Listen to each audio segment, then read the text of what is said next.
राधा राधा राधा राधा राधा राधा। सब कहते हैं ना, राधा राधा राधा राधा। बस नाम जाप करो, नाम जाप करो, नाम जाप करो। पता है नाम जाप करने से क्या होता है? आपके चारों तरफ एक सुरक्षा घेरा तैयार होता है, अदृश्य होता है, किसी को दिखता नहीं है, पर आपकी रक्षा करता है।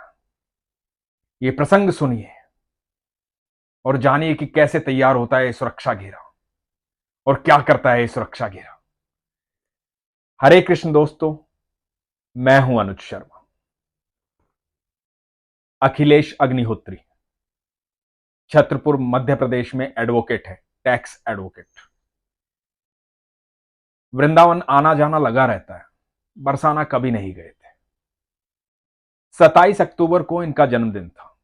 इस बार सोचा था कि 27 अक्टूबर को जन्मदिन राधा रानी के साथ मनाएंगे, ठाकुर जी के साथ मनाएंगे, वृंदावन जाएंगे, बरसाना जाएंगे। तो अपने परिवार के साथ, अपनी पत्नी और बेटे कुंज, अपनी बहन, उनकी 1 साल की बेटी और एक बड़ी बेटी रिद्धिमा और एक पड़ोस के पंडित जी के साथ छत्रपुर मध्य प्रदेश से चल पड़े वृंदावन की तरफ अपनी गाड़ी में।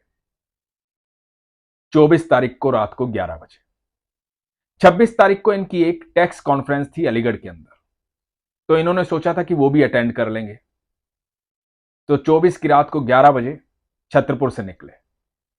राधा रानी की अद्भुत कृपा हुई कि 25 तारीख की रात्रि में शयन आरती में सम्मिलित हुए। बड़े प्रसन्न थे, खुश थे। मन में यही चाह थी कि आज तक बरसाना नहीं गए हैं, इस बार बरसाना जाएंगे, राधा रानी से मिलेंगे। राधा रानी से मुलाकात हो गई, शयन आरती में सम्मिलित हो गए।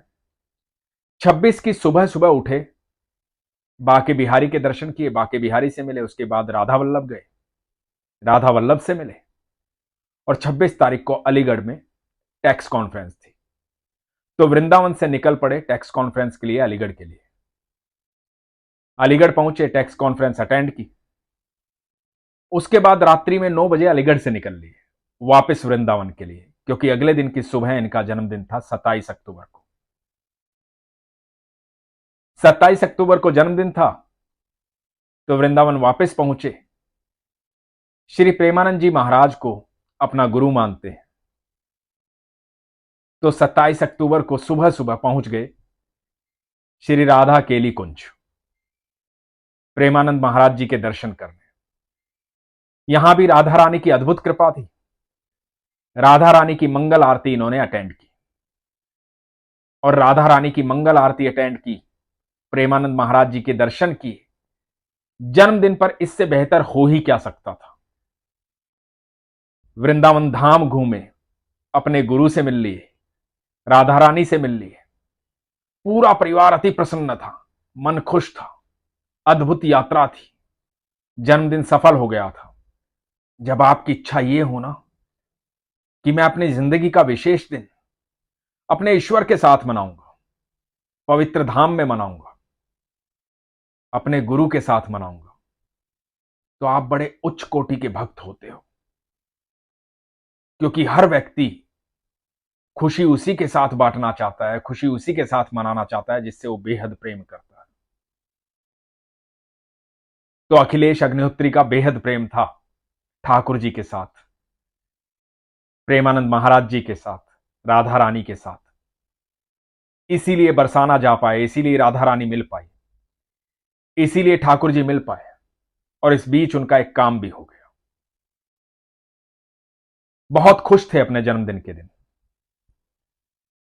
वृंदावन धाम को नमस्कार किया और वहां से निकल पड़े अपने घर के लिए, वापसी के लिए। 450 किलोमीटर का सफर था। अखिलेश बताते हैं कि वृंदावन धाम से निकलने के बाद बस मन में एक ही बात चल रही थी, राधे राधे राधे राधे राधे राधे राधे राधे राधे राधे। 27 अक्टूबर का यह दिन वो जीवन में कभी नहीं भूल सकते, जिसकी शुरुआत उनकी सारी इच्छाओं की पूर्ति के साथ हुई थी। लगातार नाम जपते जा रहे थे। इस दिन को विशेष बना दिया गया था ईश्वर के द्वारा। अब होता क्या है कि सफर जारी है। 27 अक्टूबर की रात को, यानी कि 28 की सुबह को 2:30 बजे, 2:30 पर अचानक से हाईवे पे एक पशु आता है। हाईवे पर गाड़ी की एक रफ्तार होती है, उसी रफ्तार से अखिलेश भी चल रहे थे। उस पशु को बचाने के लिए गाड़ी कभी लेफ्ट करते हैं, राइट करते हैं और उसको बचाने के लिए पूरी कोशिश करते हैं, लेकिन गाड़ी जो है वो पलट जाती है।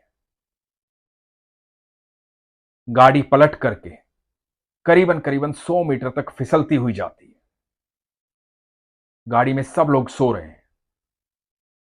बहन, उसकी 1 साल की बच्ची, पत्नी, बेटा कुंज, पंडित जी, इनके साथ जाग रही है इनकी भांजी रिद्धिमा।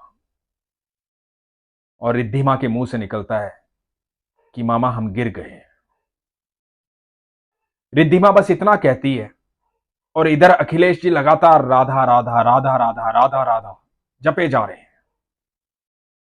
अखिलेश जी बताते हैं जैसे ही रिद्धिमा ने यह कहा कि मामा गाड़ी गिर गई है, गाड़ी अपने आप सीधी खड़ी हो जाती है। ये सब सुरक्षित बाहर निकलते हैं, किसी को एक भी खरोच नहीं आती, सबके सब सुरक्षित। गाड़ी को थोड़ा नुकसान होता है, वो पशु भी बच जाता है। हाईवे का मामला था, हादसा बहुत बड़ा हो सकता था। गाड़ी पलटने के बाद पीछे से भी कोई गाड़ी आ सकती थी, दुर्घटना बड़ी हो सकती थी। लेकिन जो नाम जाप चल रहा था, राधा राधा राधा राधा राधा राधा, वो एक सुरक्षा घेरा तैयार कर रहा था जो अदृश्य था, किसी को दिखाई नहीं देता, पर इनके चारों तरफ था।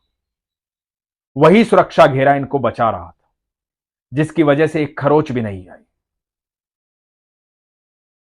अखिलेश का विश्वास प्रगाढ़ हो गया। अखिलेश लगातार नाम जाप करते हैं।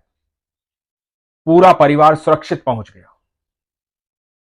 घर पहुंचने में बस 35 किलोमीटर बाकी थे। 35 किलोमीटर पहले ही यह हादसा हुआ था। राधा रानी ने बचा लिया। मैं अखिलेश को, उसके परिवार को बस एक बात कहना चाहूंगा, आपने ईश्वर की कृपा से नए जीवन को प्राप्त किया है। अब इस नए जीवन में पूरा प्रयास कीजिएगा कि लोगों के साथ अच्छा व्यवहार करो। आपके स्वभाव से आप पहचाने जाएं कि आप राधा रानी के बच्चे हैं, आप ठाकुर जी के बच्चे हैं, और वो सब आपके स्वभाव से आपको पहचानेंगे, आपके कर्मों से आपको पहचानेंगे। इस नए जीवन के लिए हर पल धन्यवाद करना राधा रानी का। ये सुरक्षा घेरा जो आपके चारों तरफ तैयार हुआ है, ये राधा रानी का दिया हुआ है। दोस्तों, जब भी आप नाम जाप करते हैं, ईश्वर की भक्ति करते हैं, अपना विश्वास प्रगाढ़ रखते हैं, अपना दुख और सुख ईश्वर के साथ बांटते हैं, जब घर से निकलते हैं तो ईश्वर को बताकर जाते हैं कि आज मैं ये कार्य करने जा रहा हूं, और जब घर वापस आते हैं तो बताते हैं कि प्रभु आज पूरा दिन इस तरह से बीता। आप यकीन मानना, आपके चारों तरफ एक सुरक्षा घेरा तैयार हो रहा है।